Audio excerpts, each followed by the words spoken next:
I'd like to talk to you about condensation.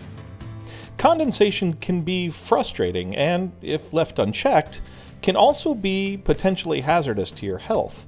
Excess moisture can lead to mold or mildew growth, it's unsightly, and doesn't allow for that beautiful, clear view through your windows.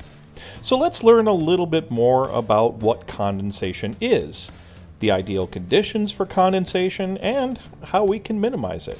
Condensation is a combination of two things: dew point and surface temperature. Once a solid surface reaches or gets lower than the dew point temperature, condensation can happen. And any increase in humidity will always increase the dew point. Imagine it's a warm sunny day in July and you pour some refreshing iced tea in a glass and head out to your patio to enjoy some time in the sun. Because the iced tea is a lower temperature than the dew point, you may see immediate effects of condensation on your glass. But if your tea was room temperature, or it was very low humidity, you might not see condensation at all.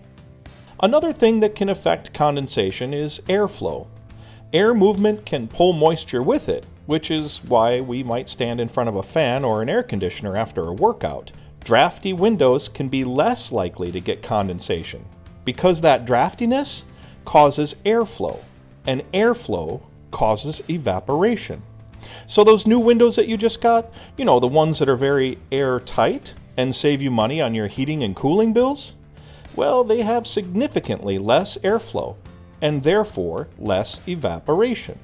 So now we've learned that surface temperature and dew point are the key elements needed for condensation, and we've also learned that airflow plays a big part as well. But what can we do about it? Well, we really only have three options. We can raise the surface temperature, lower humidity, which automatically lowers the dew point, or we can create airflow. Surface temperature is a little harder to do, but lowering humidity or getting airflow are relatively easy, and both can be a big help. In a University of Minnesota published study, recommended interior humidity fluctuates with outside temperatures. If the outside temperature is higher than 20 degrees Fahrenheit, you should never have your interior humidity greater than 40%. As we stated earlier, this isn't just about condensation on your windows, but also the health conditions of your home. In that same study, if the temperature drops to 0, for instance, your interior humidity should not be greater than 25%. You can lower interior humidity in several different ways. You can run a dehumidifier, you could take shorter showers, or have less houseplants. But if you do have condensation, you should monitor your home's humidity, not just for the condensation, but also your home's health conditions. In the unlikely event that you have humidity in the correct range, but are still experiencing condensation, try adding airflow. Open up the curtains or drapes, or perhaps run a small room fan. So remember, condensation is merely a combination of dew point and surface temperature, and airflow can also play a role.